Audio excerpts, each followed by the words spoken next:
Entendes o que estás lendo? O podcast que te leva através das páginas da Bíblia, livro por livro, capítulo por capítulo. Uma exposição bíblica emocionante. Aperte os cintos e embarque comigo nesta viagem.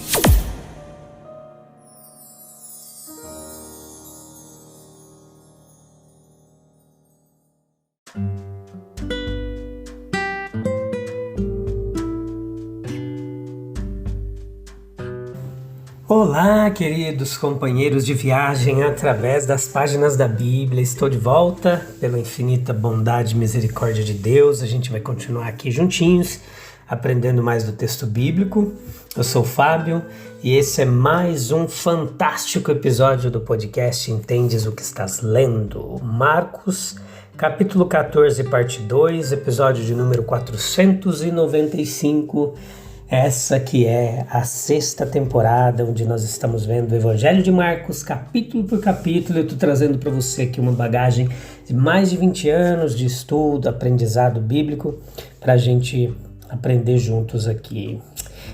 Nós estamos falando sobre os últimos eventos aqui, no finalzinho do Evangelho de Marcos, os últimos eventos que antecedem a morte de Jesus, o seu julgamento, a sua crucificação.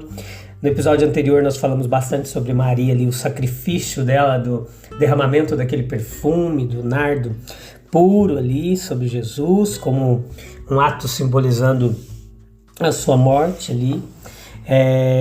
Nós temos também nesse capítulo, vamos falar bastante de Pedro, de Judas, enfim, até o episódio 5º nós vamos destrinchar cada versículo desse capítulo 14 aqui para a gente aprender todos os detalhes, toda a teologia bíblica. Tá bom? Então não sai daí, lê o capítulo e vem pra cá, convida mais gente e vamos juntos nessa comunidade que cresce a cada dia daqueles interessados em aprender mais do texto bíblico. Veja que a lógica, ela deveria dar lugar ao amor. Foi isso que aconteceu no ato ali de Maria, da sua oferta. O coração cheio, ele desdenha a questão do gasto de dinheiro. A extravagância habitual, ela é uma coisa, a afeição agradecida redundante, ela é outra. Os discípulos não entenderam o ato da mulher, isso fica claro, mas Cristo elevou a luz da verdade. Existe uma escala estreita de julgamento aqui. Daqueles que estão muito próximos do ato e veem apenas os seus rumos e acontecimentos imediatos. E para ver verdadeiramente, nós devemos ver de longe, se afastar um pouquinho para ver toda a cena. Esse ato, ele ficará na história inseparável da sua morte. Foi uma previsão e uma lembrança. A autodevoção amorosa do Salvador, ela traz semelhantes daqueles que o cercam e que o conhecem. Marcos capítulo 14 aqui também fica claro o egoísmo de Judas. Um exagero do princípio natural do amor próprio. Judas, como principal representante desse espírito aqui no texto, ele mostra as virtudes do seu grande vício e, naturalmente, torna-se o guardião da bolsa ali. Ele era o tesoureiro, contendo a dependência terrena do bando. Ele olha para tudo a partir desse ponto de vista. A sua parcimônia ou prudência já degenerou em avareza, mais rapidamente devido à graça a qual ele resistiu. O valor monetário da oferta é imediatamente avaliado. O valor espiritual, ele é totalmente descontado e desprezado. Ela fez uma boa obra em mim, foi o que Jesus disse. Todos os discípulos, eles eram culpados de murmurar contra ela, contra Maria. Mas João, no seu evangelho, ele aponta que Judas Iscariotes foi quem começou. Confiado com a bolsa em que o fundo comum era guardado, ele havia passado por algum tempo além de um sistema de pequenos furtos. Foi sugerido que, como nosso Senhor conhecia o seu pecado de avareza, teria sido mais gentil não colocar essa tentação no seu caminho. Há, porém, outro aspecto dessa questão. Os maus hábitos, às vezes, são vencidos por um apelo à honra e à generosidade. Um hábito externo, ele pode ser eliminado e removido se tirar a tentação. Mas a ausência de tentação, ela não erradica o pecado. A suspeita e a calúnia, ela tem acesso mais fácil ao coração dos homens do que as histórias de heroísmo e de generosidade. As ervas daninhas, elas semeiam mais rapidamente do que as flores. Os discípulos tinham mais motivos para justificar suas críticas do que às vezes temos. Eles eram simples camponeses, que nunca conheceram a profusão ou abundância de uma vida moderna. De tudo que sabiam de seu Senhor, supunham que ele teria preferido o alívio dos pobres a qualquer indulgência para si mesmo. O que ele próprio estaria disposto a dizer? Para que propósito esse desperdício? Supunham eles. Muitos agora imaginam que podem decidir infalivelmente o que agradará ou desagradará ao Senhor. Mas em sua condenação dos outros, eles frequentemente se enganam. Maria, sem dúvida, estava desanimada e desapontada. Seu presente foi objeto de reflexão e oração, e agora que chegara a oportunidade de apresentar, ela agarrou com entusiasmo para apresentar a Jesus. Ela estava preparada para a zombaria dos fariseus, mas certamente os discípulos ficariam felizes em ver o seu Senhor honrado. Mas com a repreensão deles, seu coração ficou perturbado. Seus olhos se encheram de lágrimas ao pensar: talvez eles estejam certos, talvez eu deveria ter vendido esse perfume. Então Jesus olhou para ela com amorosa aprovação e lançou sobre ela o escudo de sua defesa. Ele entendeu, aprovou perfeitamente o motivo dela e, portanto, ficou satisfeito com sua oferta.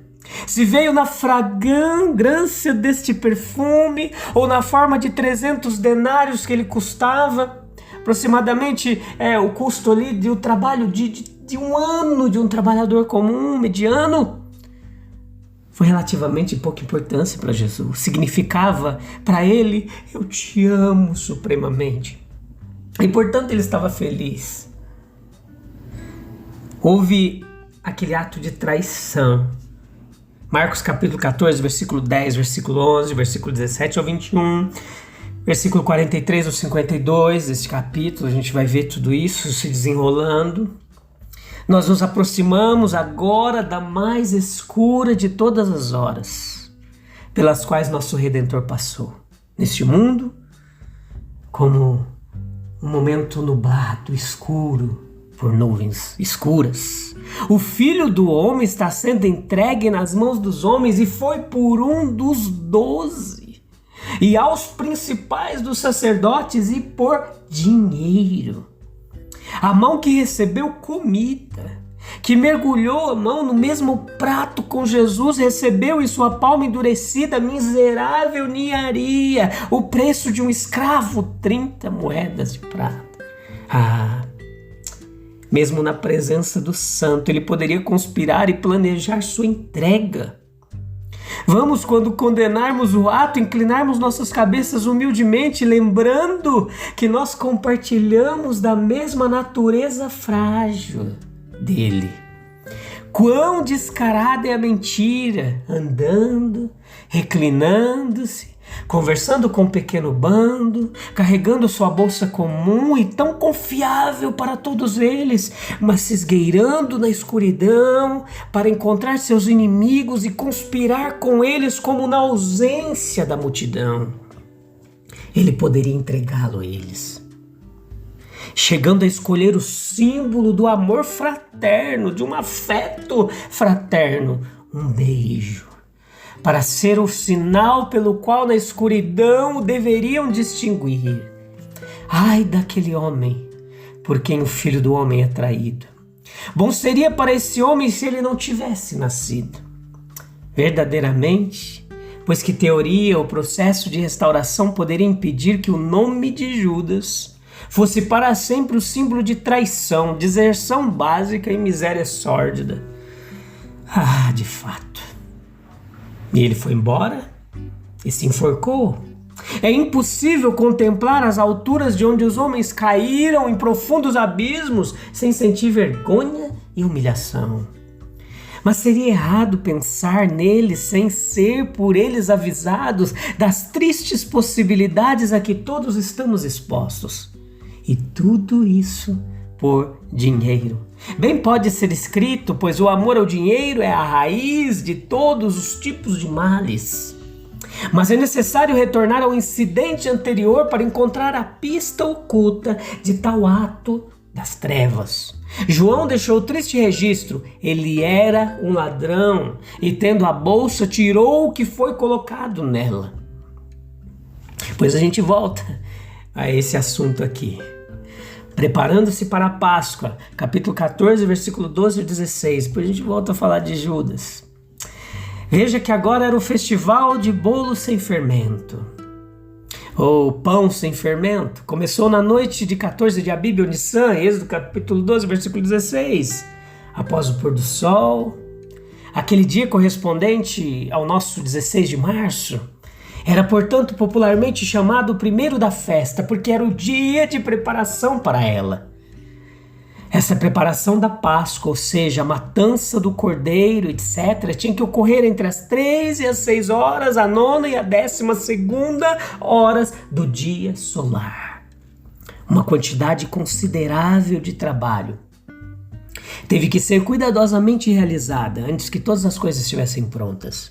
Cordeiro, o pão, o vinho, o pão sem fermento ali, as ervas amargas, o vinho e a conserva de frutas doces que costumava acompanhar tinham que ser comprados. O cordeiro tinha que ser morto pelo sacerdote oficiante no templo e depois tinha que ser assado com as ervas. Essa era a Páscoa. Era de longe a mais importante das festas judaicas ainda hoje. Os discípulos de Nosso Senhor tinham certeza de que ele, que cumprisse a justiça da lei, não deixaria de observá-la. A lembrança deles, do que eles supunham que ele havia esquecido, mas que realmente era o assunto de um pensamento muito mais profundo com ele do que eles podiam imaginar, imediatamente elevou os notáveis incidentes que estão aqui registrados. A estranha provisão da festa por um discípulo secreto e a instituição espiritual que Cristo fundou no rito antigo. Havia verdades aqui apresentadas pelo festival mosaico que os judeus nunca deveriam perder de vista e que são muito significativos para nós. Vamos relembrar alguns deles. A regra de que a vítima escolhida deveria ser sem defeito, não deformado, não doente, nem ferido. Sem dúvida, isso ensinou os adoradores a oferecer o melhor de si. Fazê-lo com alegria, com humilde reconhecimento do direito divino. Os judeus aprenderam a lição. Sua religião lhes custou algo e eles responderam nobremente às suas reivindicações, como vemos quando o tabernáculo foi erguido e quando o templo foi construído. Os cristãos, em seus dons e serviços, muitas vezes agem como os israelitas teriam feito se tivessem escolhido seus cordeiros doentes e defeituosos para o sacrifício. Além de tudo isso, essa disposição ela era significativa do propósito sagrado ao qual a vítima era devotada e simbólica da integridade moral da pessoa que ela representava. Veja que o macho do primeiro ano, na plenitude de sua vida, representava os filhos primogênitos de Israel, que foram poupados enquanto morria. Isso também não esgota o significado. O Cordeiro Imaculado, ele aponta para aquele de quem João Batista disse: eis o Cordeiro de Deus, para aquele que se ofereceu, aquele de quem lemos: não fostes redimidos com coisas corruptíveis, mas com o precioso sangue de Cristo, como de um cordeiro sem defeito e sem mácula. A Páscoa deveria ser acompanhada de penitência e sinceridade. O uso de pão sem fermento ele foi ordenado. O fermento cuja presença era estritamente proibida era um símbolo da corrupção moral que o povo deveria afastar de seus corações. Cristo Jesus ele advertiu seus discípulos contra o fermento dos fariseus, que é a hipocrisia, Paulo, lá em 1 Coríntios, capítulo 5, versículo 7 e 8, quando ele se refere ao mal na igreja, ele disse, Cristo, a nossa Páscoa, foi sacrificado por nós. Portanto, celebremos a festa, não com fermento velho, nem com fermento de malícia e maldade, mas com os pães sem fermento, da sinceridade e da verdade. Mais do que qualquer outra coisa, meus queridos, o nosso Senhor repreendeu falta de sinceridade. Como o Rei da Verdade, ele ainda diz, aquele que é da verdade, ouve a minha voz. Ervas amargas também deveriam ser comidas na Páscoa, não porque daria sabor a alimentos mais doces, nem como mero acompanhamento, mas como parte essencial da festa. A amarga escravidão do Egito foi assim representada. Foi dominada pela doçura do cordeiro. Pode simbolizar a amarga tristeza com a qual devemos lamentar a nossa culpa. A Páscoa ela foi uma fonte de paz, uma promessa de progresso. Os israelitas no Egito sabiam que o julgamento estava caindo ao seu redor e naquela noite sinistra e terrível, a paz de cada um era proporcional à sua confiança nos meios designados de libertação. Aqueles que participaram da festa, elas foram preparados para a marcha através do Mar Vermelho e do deserto, até que Canaã fosse alcançada e conquistada. Tá bom, meus queridos? Eu volto, se Deus quiser, no próximo episódio. A gente vai continuar meditando mais nesse capítulo, tem muita coisa interessante. Vamos voltar a falar de Judas, vamos falar de Pedro e voltar a tocar em outros detalhes aqui de Maria, da Páscoa, enfim, bastante assunto nesse capítulo pra gente ver. Eu te encontro lá no próximo episódio, se Deus quiser. Um abraço, até breve. Deus abençoe. Tchau, tchau.